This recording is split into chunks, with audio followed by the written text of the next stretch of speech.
Hey, Chris Liepe here, continuing the series live at Wembley 1988 with Michael Jackson.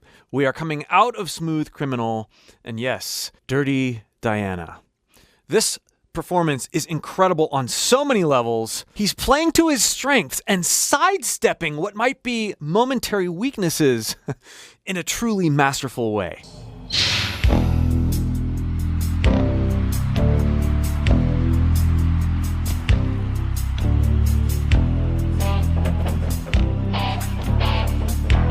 First of all, I just have to point this out. Like, the pole dancing thing, he borrows from so many different genres, it's ridiculous. You never make mistakes, so nigga, wait off of me. I know your every move, so won't it really, baby? I've been here time before, I'm as true blind as he. Two things right off that we have to keep in mind for the duration of this performance, which is why I am telling you now. This song is a minor third lower than the studio recording. All right? The king of pop, the best in the world ever, has, in one of the most iconic performances ever, lowered a song from the studio by a minor third. This should be empowering to you, nothing else.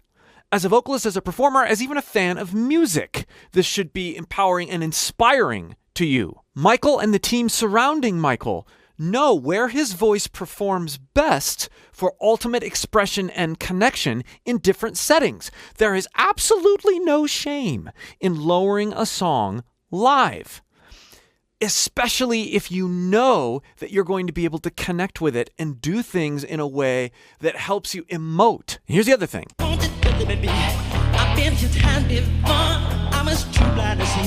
We've heard this in other songs from this performance, from this concert as well. He is speeding up, he's modifying the cadence of the lines that we know so well. He's doing this partially just because it's cool, but it's also giving him a bit more room to breathe. He can be more intense in a different way and evoke a different kind of energy for this setting, and at the same time, give him a little bit more margin to collect himself. Rather than being quite so rote and quite so constant, which serves fine in the studio when you can take as many breaks and do as many takes as you want. You seduce every man, this time you won't seduce me. Just saying that's okay. Hey baby, do what you please. I had the stuff that I want. I am the thing that you need. She looked me deep in the eye. She's touching me so the start. There's no turning back. She's stopping in a yard. Listen for how momentary his distortion is.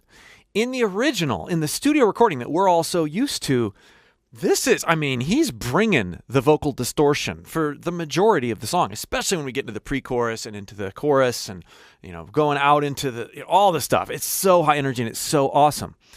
Here, he's choosing specific parts to dial that distortion knob up for a note, for part of a phrase, and then he's clean. But he's not just clean. She's saying that's okay. She's saying that's okay. Right, it's clean, except for that's. You seduce every man, this time you won't seduce me. She's saying that's okay. Hey baby, do what you please. All clean. I had the stuff that I want. I have the stuff that you want. Stuff? I am the thing that I and thing. you need. She looked me deep in the eye. She's touching me so the start. There's no turning back. She's stopping in a yard. Clean. Anna is distorted.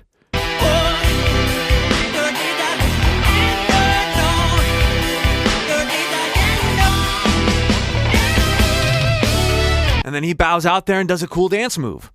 We're talking about this balance of budgeting and expression and performance.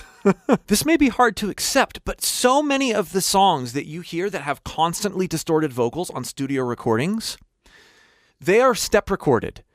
They'll record a small part of it, get the exact tone that they want out of their voice, This, and I'm specifically speaking to sung distortion. Metal vocals are kind of another story in lots of different ways. But when these artists go to do these distorted songs live, they're budgeting like this. They're taking things out, they're doing things clean, and they're actually replacing what would normally be as a more constant distortion with something else. Ping.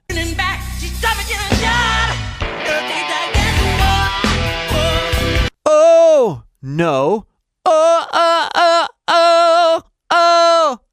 Oh, hear how pingy and bright it is? We're vacillating between distorted sounds and yeah. Now that's a constriction compression based distortion. That's what he's using. And then he brightens, uncovers, and no. He doesn't swallow. No.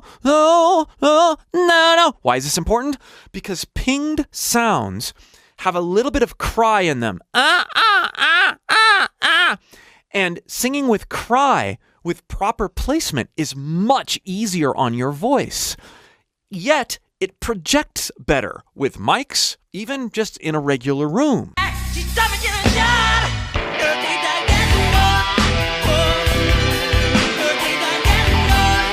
Listen to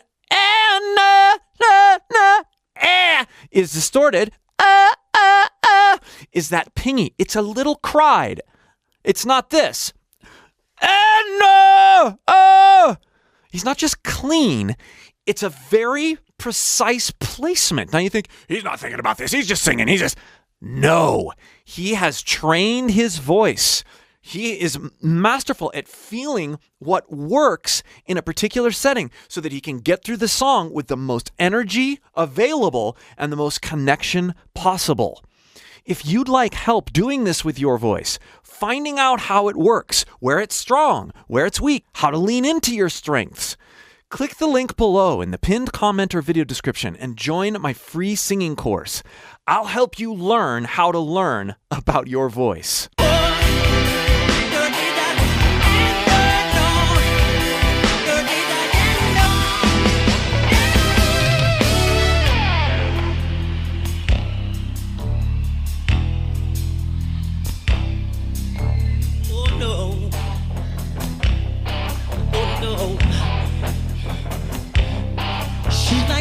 In the band, she knows when they come to town. Every musician's fan after the curtain come down. She waits at backstage door for those who have prestige, who promise fortune and fame, a life that's so carefree. She's saying that's okay. Now I love this section. He dials it back quite a bit, but there's this bodily intensity while his voice is taking a bit of a break because he really starts to go into vocal intensity mode for the back half of this. She waits at backstage door for those who have prestige, who promise fortune and fame, a life that's so carefree. And this brings me to why this is so awesome. Michael is genius at finding his range of mediums in each performance. He understands what it means to have, okay, this is as high as I'm going to go in vocal intensity. This is my range where I can operate, not vocal range, although that's part of it, leaning into softer moments with his voice in the context of those peaks within his mediums. He's never going all out. He's never sleeping either.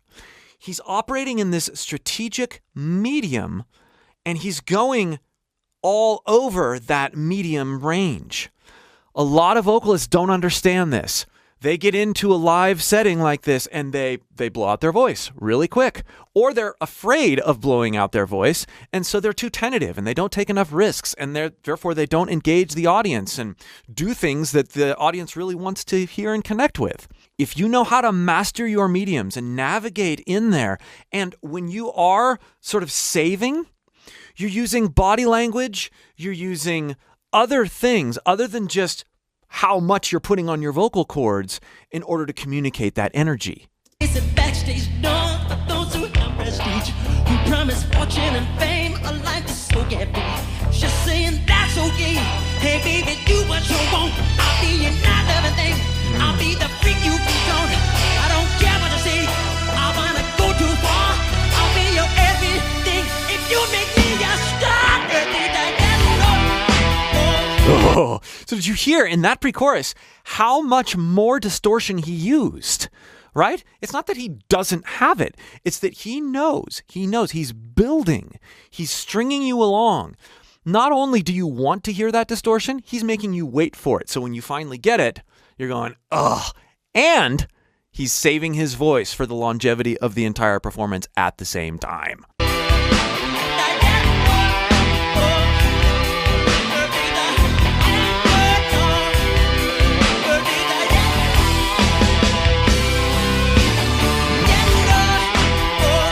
And again, the dance moves, the interaction with the microphone and the other instrumentalists, he's providing margin here. He just gave you a ton in the context of a ton, and now he's using other ways to engage you as the audience.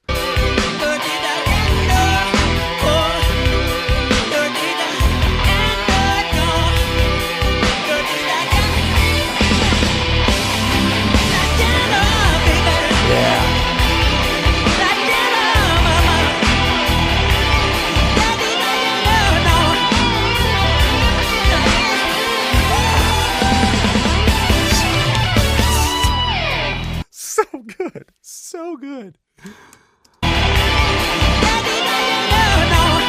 I love that run.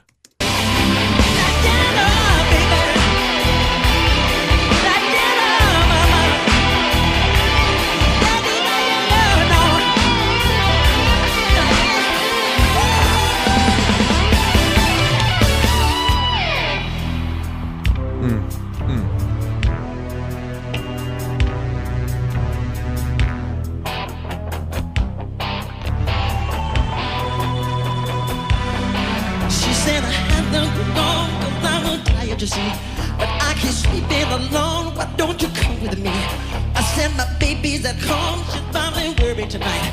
I didn't call on the phone to say that I'm alright. Notice how much he's relying on consonants and plosives to create presence. Diana walked up to me. She said, I'm all yours tonight. I ran to the phone saying, baby, I'm alright. But I'm not gonna know because I forgot my key. He's not coming back because he's sleeping with me. I got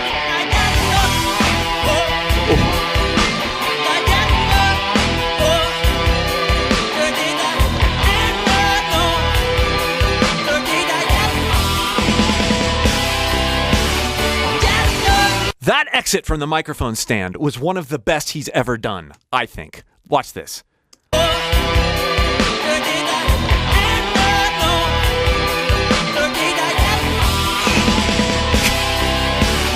The slidey, like, gravityless float there with his feet.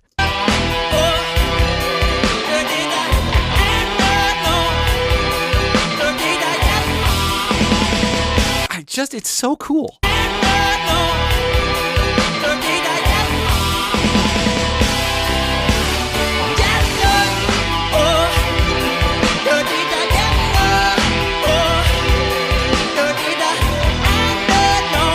Again, notice the clean versus dirty. There's not a lot of dirty. The energy is making you think it's more dirty than it is. That dialing it up for just a second versus dialing it back mostly.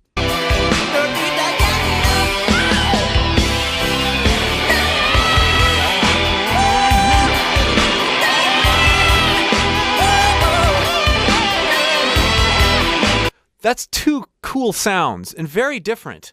We've got this sort of cried head voice, ah, ah, ah, and then we've got the very forward, ooh, ooh, ah, ooh, and he's going back and forth between those two postures. Now, his range, being able to hit those way up there, man, way above my pay grade.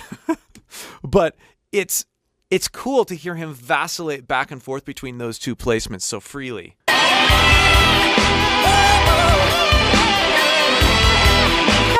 We also hear him adding a bit of fry to those high notes, not necessarily a compression-based distortion at this point. Clean head voice. Yeah, cried. Ah, ah, yeah.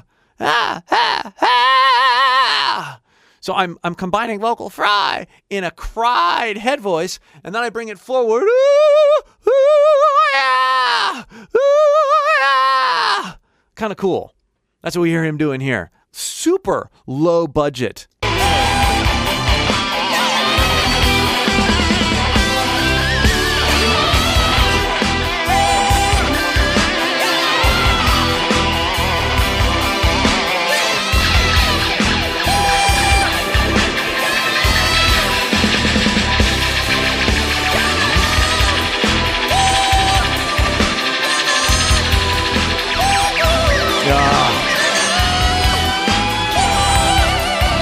Oh, I love how that guitar line leads up to his hoots and hollers up there.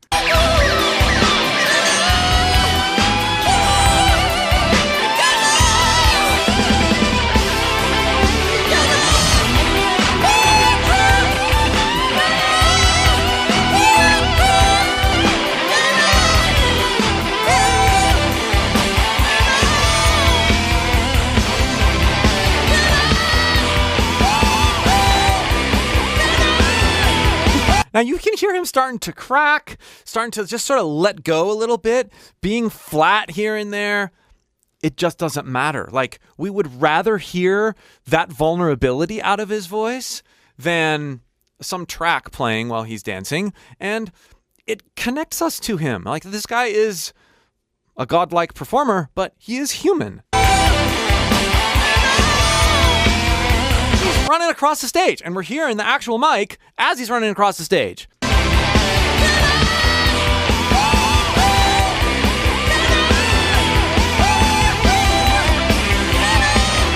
You can hear that mix. That cried mix heady thing I was talking about earlier, and he cracks into his head voice there.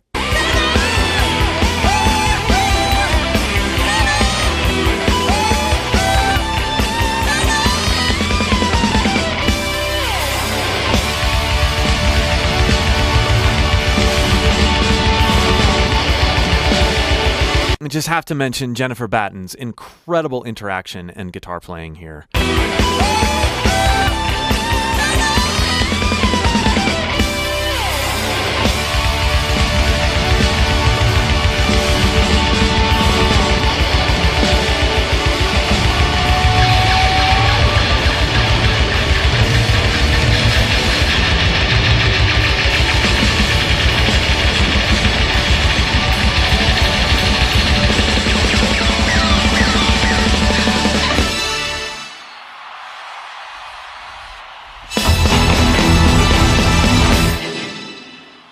Thanks for enjoying these with me, nerding out and being inspired. And these really are inspiring and empowering for me in how I relate to my voice and how I coach others to work with their voices. And it's just classic, timeless, amazing performances in music. Again, if you'd like more help working with your own voice and unlocking its true potential, click that link below in the pinned comment or video description and join my free course. And here's a growing list of Michael Jackson vocal analysis videos right here on this channel. We'll see you for more.